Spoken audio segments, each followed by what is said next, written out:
전설야담 도적굴에 갇힌 아내. 1636년 12월 병자호란이 일어났습니다. 여보, 우리도 빨리 떠납시다. 개성에서 하인을 부리고 여유롭게 살던 이만은 아내 최씨와 함께 어린 아들 2명을 얻고 남쪽으로 피난하다가 경기도 광주에서 청병을 만났습니다. 힘이 장사인 이만은 몽둥이로 맞서 싸우면서 힘겹게 청병을 물리쳤으나 그 와중에 아내가 피난민 무리에 휩쓸려 없어졌습니다. 이만은 한쪽에서 울고 있는 2 아들을 데리고 서울 친척 집으로 가서 맡긴 후 아내를 찾아 나섰습니다.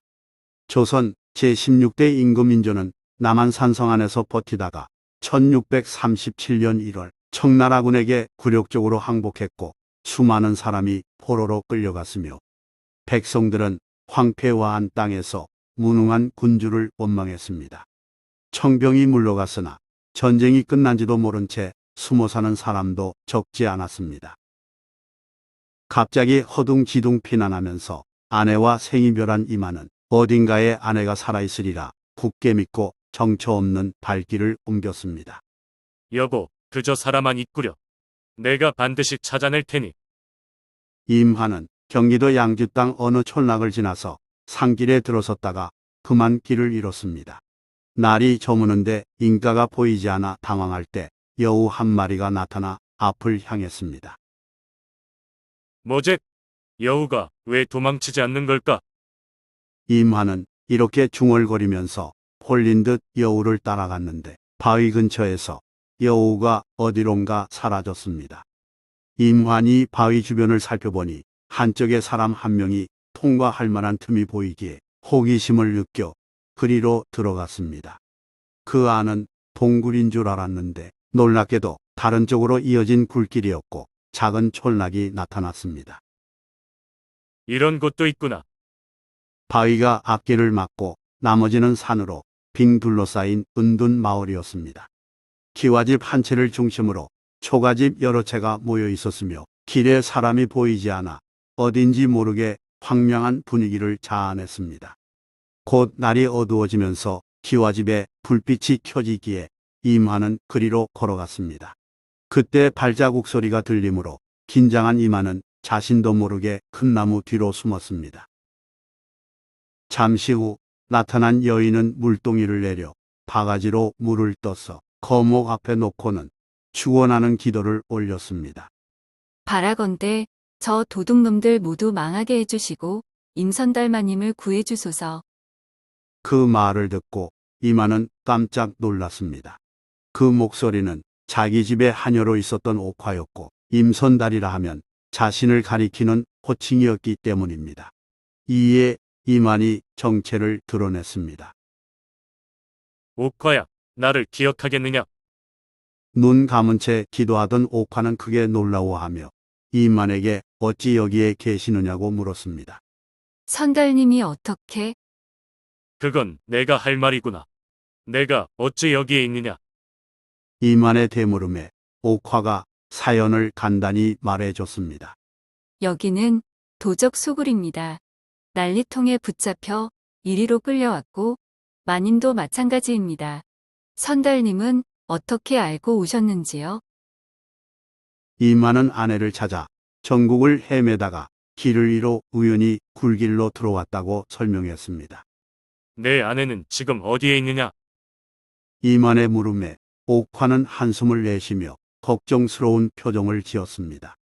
창고에 갇혀 있는데 몸 상태가 좋지 않습니다. 어디가 아프단 말이냐? 욕보이지 않으시려 스스로 허벅지살을 도려낸 바람에 상처가 심하십니다. 뭐라? 임환이 눈을 크게 뜨고 아내가 갇힌 창고가 어디인지 알려달라고 말하자 옥화가 침착하게 말했습니다. 신내 혼자 도망칠 수가 없어 기회를 봐왔는데 선달님이 오셨으니 다행입니다.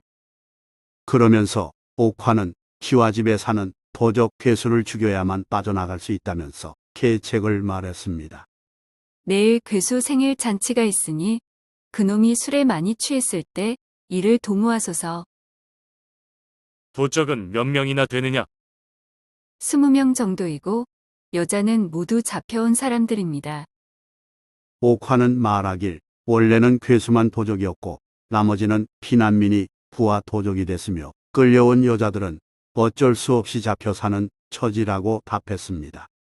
도적들이 이곳에 숨어 조용히 살던 사람들을 죽이고 자기 집인양 차지하고 사는 거랍니다. 정말 몹쓸 놈들이구나.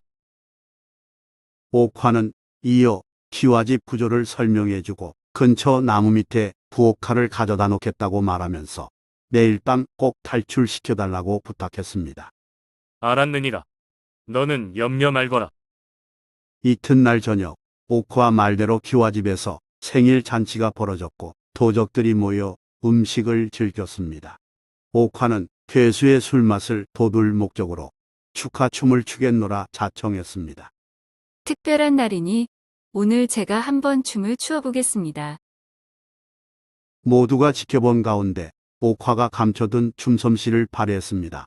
춤사위가 제법 아름다웠으므로 괴수를 비롯한 도적들은 매우 좋다면서 즐거워하며 흥에 겨워 술을 마음껏 마셨습니다.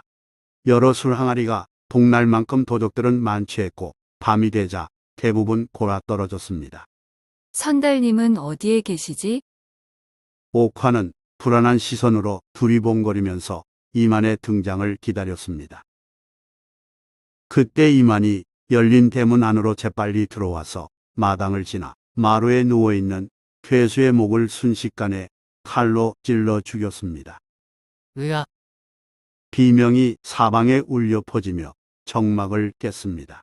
술 취해 자빠져 있던 도적들이 고개를 번쩍 들고 무슨 일인가 싶어 웅성거릴 때 이만이 칼을 든 채 위협했습니다. 너희 괴수는 내 손에 죽었느니라. 따라 죽고 싶지 않으면 모두 고개를 숙이거라. 대부분은 고개를 숙였으나 도적 일부가 일어나서 비틀거리는 몸으로 이만에게 대들었습니다. 임환이 그들을 가차없이 때려눕히자 그제야 항복하며 벌벌 떨었습니다. 임환은 난리가 끝났음을 알리고는 각자 집으로 돌아가라고 권했습니다.